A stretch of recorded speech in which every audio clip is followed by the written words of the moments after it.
موجم الکبیر الطبرانی کے اندر اس کا اگلا حصہ بھی موجود ہے کہ سیدنا عثمان بن عفان رضی اللہ تعالیٰ عنہ کے دور میں بھی ایک نابینا شخص آیا. اچھا اس نابینا شخص نے جب یہ دعا کی تو اس کی پھر بینائی واپس آ گئی الحمدللہ. تو سیدنا عثمان کے دور میں یہ طبرانی کے اندر موجود ہے, ایک نابینا شخص آیا تو سیدنا عثمان نے اس کو یہی دعا تعلیم فرمائی اور پھر اس کی بھی بینائی واپس آ گئی. لیکن یہ والا جو پورشن ہے یہ صحیح سند کے ساتھ ثابت نہیں. اس کی وجہ یہ ہے کہ اس حدیث میں ایک راوی ہے عبداللہ بن وہب, جو راوی تو ثقہ ہے لیکن وہ مدلس ہے اور ان سے روایت کر رہے ہیں. اور یہ پیٹ رول ہے محدثین کا کہ مدلس کی ان والی روایت ضعیف ہوتی ہے جب تک سماع کی تصریح موجود نہ ہو. لہذا یہ اگلا پورشن جس کو سہارا بنا کر آپ صلی اللہ علیہ وسلم کی وفات کے بعد بھی اس طرح کی دعاؤں کو استعمال کیا جا رہا ہے وہ غلطی پر مبنی ہے. وہ پورشن ہے ہی ضعیف اور مدلس کی ان والی روایت ضعیف ہوتی ہے. اگر کسی کو یہ مسئلہ ہضم نہیں ہوتا تو صحیح مسلم کے مقدمے میں ہی میں نے بتایا محدثین کا پیٹ رول ہے, اسی پر میری ڈیٹیل گفتگو ہے 1 گھنٹہ 25 منٹ کی مسئلہ نمبر 36 کے نام سے ضعیف الاسناد حدیث کے فتنے کا تحقیقی جائزہ. اس میں اسی طرح کی ایک حدیث میں نے ضعیف قرار دی تھی محدثین کے اصول پر, جو مسند امام احمد میں بھی ہے اور الادب المفرد امام بخاری کی اس میں بھی ہے کہ نبی صلی اللہ علیہ وسلم نے بیان فرمایا, روایت ضعیف ہے مطلب وہ اسی طرح, اور نہ امام بخاری نے اس کو ضعیف لکھا نہ امام احمد بن حنبل نے, لیکن حدیث ضعیف ہے الادب المفرد میں, صحیح بخاری میں نہیں ہے. کہ جو شخص اپنے جاہلیت کے نسب پر فخر کرے کہ میں فلاں چودھری صاحب کا بیٹا ہوں, میرا باپ تو اتنا بڑا ایک خاندانی اس کا یہ سٹیٹس تھا, تو اس کو کہو کہ اپنے باپ کا عضو تناسل کاٹ کے اپنے منہ میں رکھ لے, بولے اعوذ باللہ. اور یہ بات کنائے سے نہ کرنا, ڈائریکٹ کہو اس کو. اب اتنی بےہودہ بات کہ آپ صلی اللہ علیہ وسلم ارشاد فرما سکتے ہیں فَإِنَّكَ لَعَلَىٰ خُلُقٍ عَظِيمٍ. نبی صلی اللہ علیہ وسلم اخلاق کے بلند ترین درجے پر فائز. اور صحیح بخاری اور مسلم کی متفق علیہ حدیث کہ نبی صلی اللہ علیہ وسلم میں کنواری لڑکیوں سے بھی زیادہ شرم و حیا موجود تھی. آپ یہ بات ارشاد فرمائیں گے کہ اپنے باپ کا عضو تناسل کاٹ کے اپنے منہ میں رکھ لو, وَلِعَوْذُ بِاللَّهِ تعالیٰ. اس حدیث میں حسن بصری مدلس ہے, وہ ان سے روایت کر رہے ہیں. تو جس نے اس حدیث کو ٹھیک ماننا ہے طبرانی والی کو, پھر اس کو بھی صحیح مانا ہے. بسم اللہ الرحمن الرحیم. السلام علیکم. جی دوستو, آپ نے دیکھا اور سنا کہ جس نے طبرانی والی حدیث کو صحیح ماننا ہے تو وہ اس حدیث کو بھی صحیح مانے. اور یہ تو ایسی حدیث ہے جس میں اس نے ایک اور ویڈیو میں کہا ہے کہ جو اس حدیث کو صحیح مانے گا وہ بے ایمان ہو جائے گا, چونکہ اس میں گستاخی آپ علیہ السلام کی. جس نے طبرانی والی حدیث کو صحیح ماننا جس میں آپ صلی اللہ تعالیٰ علیہ وآلہ وسلم کی وفات کے بعد آپ کا وسیلہ لیا گیا ہے, تو پھر اس حدیث کو بھی صحیح مانے. تو آگے کے تک یہ حدیث ضعیف ہے اور اس نے قوانین بھی بتائے. جناب یہ مدلس ہے جو آپ نے سنا, مزید ذرا سن لیں اور پھر ہم آپ کو بتاتے ہیں کہ کتنا بڑا فراڈیا ہے.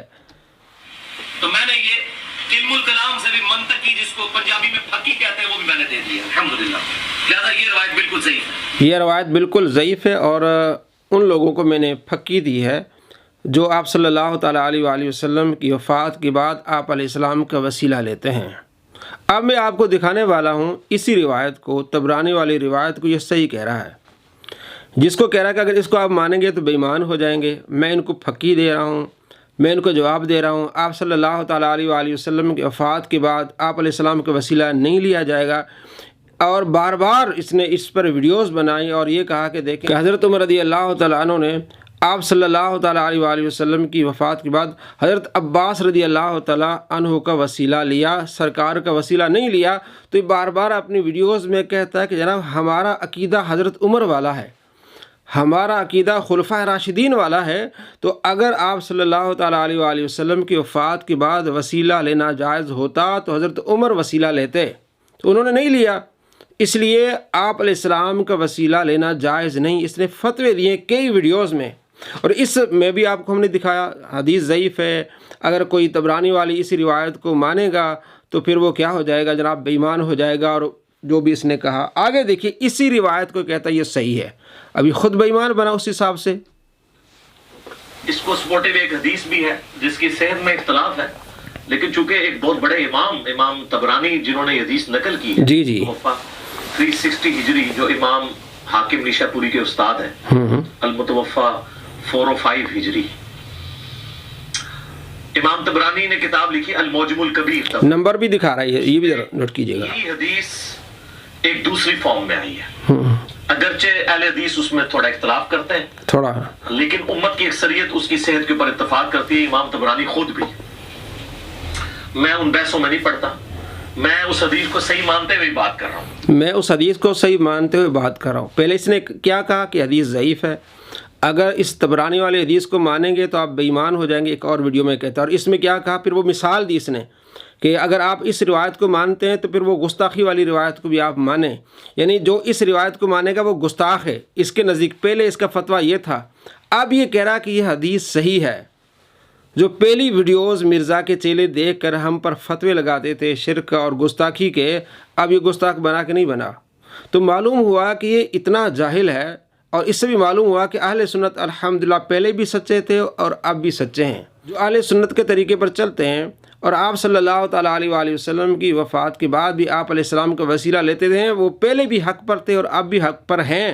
لیکن مرزا کے چیلوں کو کیا بنے گا جنہوں نے پہلے فتوے لگائے شرک کے اور گستاخی کے، اب وہی مرزا کہہ رہا ہے کہ یہ حدیث صحیح ہے اور اس کی آگے تفصیل بھی بیان کر رہا ہے۔ اس میں یہ ہے کہ سیدنا عثمان غنی رضی اللہ تعالیٰ عنہ کے دور میں ایک شخص حضرت عثمان کے پاس گیا اور کہا کہ جی میرا مسئلہ ہے، تو وہ اپنی حکومتی مصروفیت کی وجہ سے اس کی طرف متوجہ نہیں ہوئے، تو وہ شخص پھر سیدنا عثمان بن حنیف کے پاس آیا اور کہا کہ جی اس طرح حضرت عثمان تو میری بات ہی نہیں سن رہے ہیں۔ تو حضرت عثمان بن حنیف نے کہا کہ میں تمہیں ایک دعا سکھاتا ہوں۔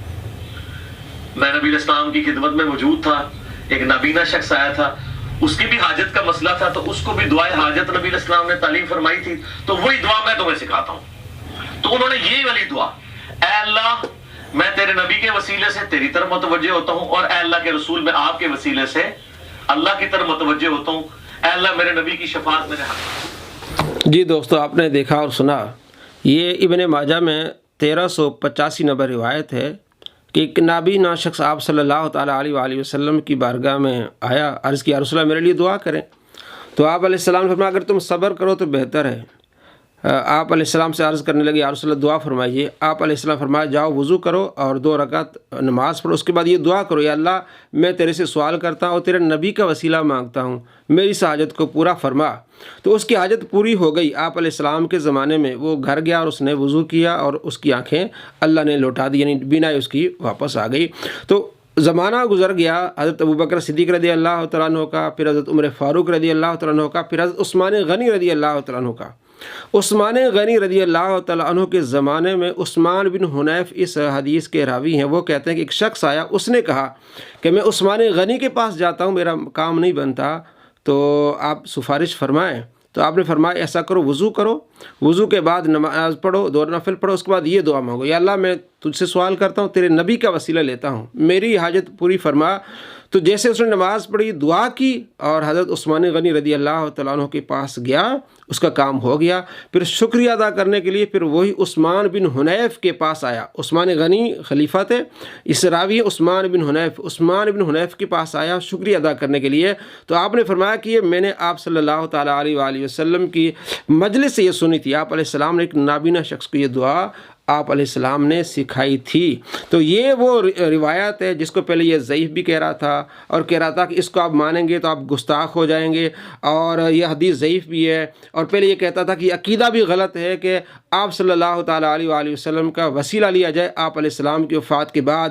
پھر حضرت عمر رضی اللہ تعالیٰ عنہ کی 1010 یہ روایت سناتا تھا بخاری سے، 1010۔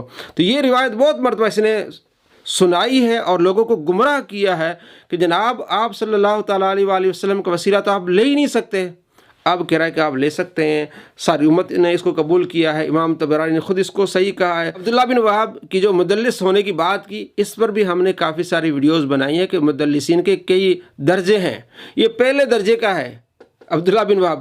تو امام ابن حجر عسقلانی فرماتے ہیں پہلے یا دوسرے درجے کا اگر کوئی مدلس ہو تو اس کی روایت ضعیف نہیں ہوا کرتی۔ ہم نے کئی مرتبہ اس کو سمجھایا لیکن یہ نہیں سمجھا، اب یہ خود مان رہا ہے کہ جناب یہ حدیث صحیح ہے۔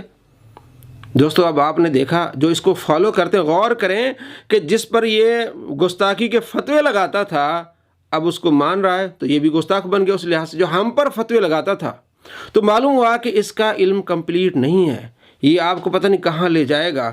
سرکار دو عالم صلی اللہ تعالیٰ علیہ وآلہ وسلم کا فرمان ہے بخاری میں 100 کہ گمراہوں سے لوگ، ایک زمانہ آئے گا لوگ جاہلوں سے سوال کریں گے، وہ خود گمراہ ہوں گے، دوسروں کو گمراہ کریں گے۔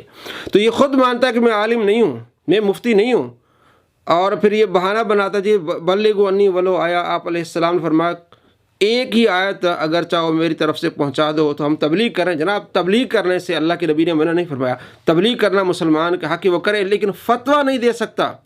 فتویٰ وہ دے گا جو اتھینٹک ہو، جس نے اس علم کو سیکھا ہو اور اس کا تجربہ ہو، وہ آ کے فتویٰ دے۔ تبلیغ تو ہر بندہ کر سکتا ہے، لیکن یہ بندہ بیٹھ کے فتوے دیتا ہے اور کہتا ہے یہ حدیث ضعیف ہے، اور جی کچھ اہل حدیث کو ضعیف کہتے ہیں۔ جناب اہل حدیث کا پکا یہ عقیدہ ہے کہ وہ نہیں مانتے اس چیز کو، آپ کا بھی پہلے عقیدہ یہ تھا، اب آپ کہتے ہیں کہ جناب صحیح بھی ہے اور میں اس کو مان بھی رہا ہوں، تو پہلے فتوے کدھر گئے؟